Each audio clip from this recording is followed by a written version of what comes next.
Hello, all of my Mortal Alcoholic followers. This is Linda, and I'm going to stop calling these chats the Sunday chat because I'm having a difficult time staying on schedule. But we are going to have a chat today, and it's going to be about cirrhosis. A lot of people don't understand why an alcoholic can't just go and get a liver transplant and be on their way. And sometimes that is possible, but most likely it is not.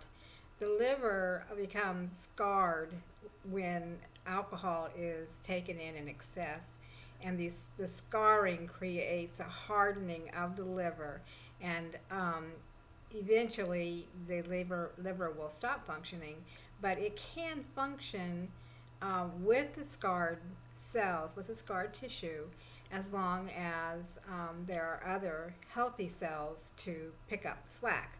Well, of course, that means that there's a much heavier workload on those healthy cells. Now, if an alcoholic quits drinking for a period of time, the healthy cells can regenerate into new cells, which will give him or her the opportunity of having a somewhat completely functional liver. However, if every time the alcoholic goes back to drinking, the previously scarred, or they would still be scarred, cells will generate more scarred cells, which will increase the hardening of the liver and will eventually cause the liver to not have enough healthy cells to regenerate themselves, and it will cease to function. That is the main cause of cirrhosis. During this process of cirrhosis, the portal valve will become clogged with the hardening of the tissue and will cease to function, which will build up the pressure, and eventually you end up with an esophageal varices. Those are the two main situations that can kill an alcoholic. However, most alcoholics never even get to that point. Most alcoholics die of some other alcohol-related death that has nothing to do with their health.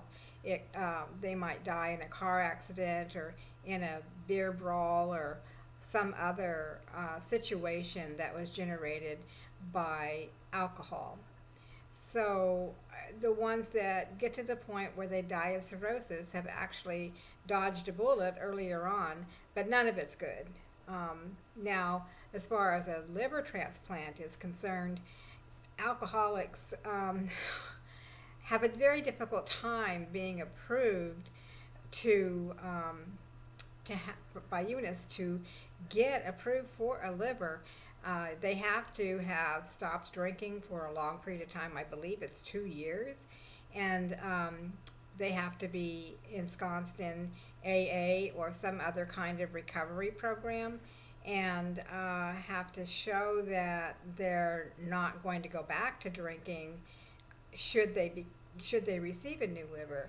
Now, in Riley's case, he always wanted to get a liver transplant. He said that he was perfectly capable of doing without alcohol long enough to get his liver to the place where it could withstand the weight for a transplant. The only problem with that was that Riley clearly stated over and over again that the only reason he wanted a new liver was so that he could go back to drinking and drink for a longer period of time before it kills him.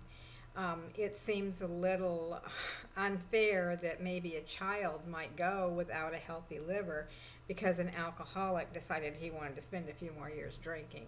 So in that case, the opportunity for him to have a transplant would probably not really exist except in his mind. So that's what I have to say about alcoholism and cirrhosis, and just a tiny bit touching on esophageal varices. We'll go through more of the different diseases as I produce more of these chats.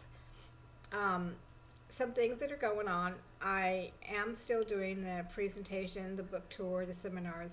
However, it is being postponed. I have some medical things coming up that I'm going to have to attend to, and when I am completely held from those, then I will be on the road. but I am still taking destinations and still making plans and plotting out my route. Uh, Another thing is that I am interested in more work. I really would like to do some public speaking. If anybody knows anyone out there who needs someone to speak at an event or some other function, I'm here and I'm ready to talk. And I need to remind everyone that my focus is on the survival and the thriving for the family and friends who are associated with an alcoholic.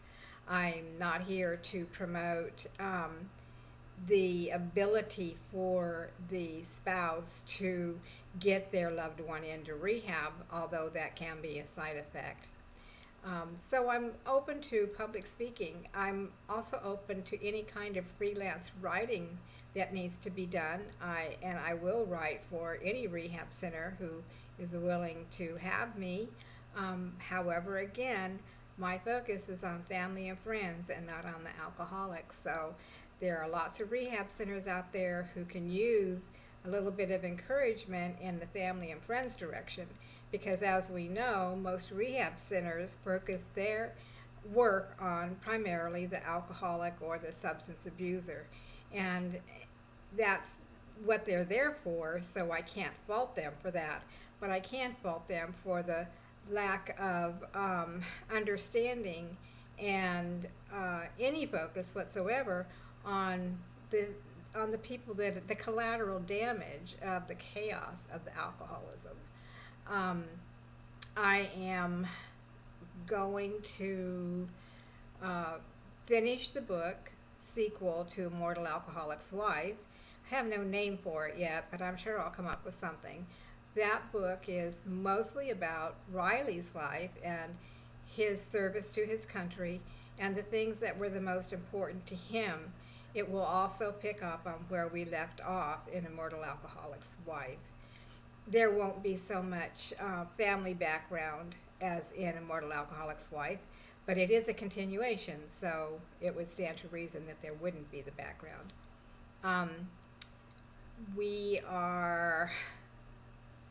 Well, that's really about it. We're about to do the presentation soon, and if you're in the Williamsburg, Newport News, Hampton area, watch for the blog for ticket sales, and I will see you there, I hope. So keep in touch. Please send me your comments and tell me what you want me to talk about. Do you want to know more medical stuff, or do you want to know more about how to get on with your life? Just let me know, and I can do some posts on the things that you asked for. That's it. I'm signing off. This is Linda. Bye.